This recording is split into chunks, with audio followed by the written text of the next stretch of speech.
I wanted to let you know that thanks to the huge public support we received during the elections, I am able to form a government that will take care of all citizens of Israel. I intend, of course, to establish it as soon as possible.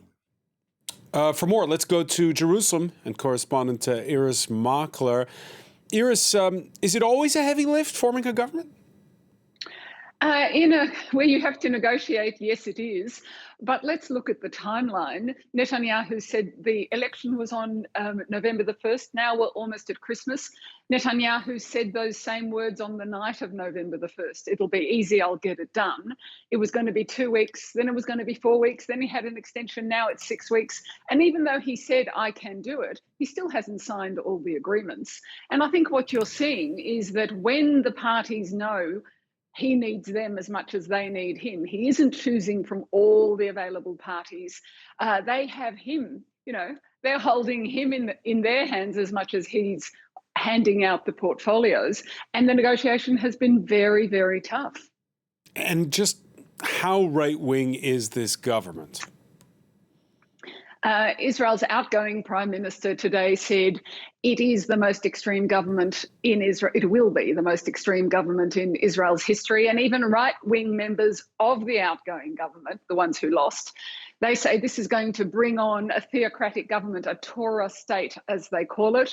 And we have seen from the religious parties that Torah education and moving towards a Torah state is part of what they have achieved in these negotiations. So what you're seeing, I think, is for the first time in Israel's history, there's a majority or an equal number of super religious, super right-wing, and then the liberal, pretty right-wing Likud Party. So they're equal partners. That's never been the case. There's always been an ultra-Orthodox presence, but they were sectorial looking after themselves. Now they're in the majority. So you have a majority in this government, some of whom are not Democrats, some of whom aren't even Zionists, so don't even believe in the state of Israel. They're there to protect their electorates, and here they are, the majority. And I think that's why, plus a weakened Netanyahu, all of that together is why people here are saying it's going to be a very, very right-wing government and very difficult days ahead. Days ahead, and we're already been witnessing the past months increasing tensions in the West Bank. There was an overnight clashes. One 23-year-old Palestinian killed in Nablus. You have the story of this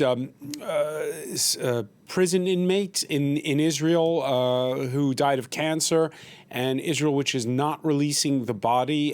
It's becoming more tense. It's definitely more tense. There are nightly clashes between Israeli forces and Palestinians during Israeli raids.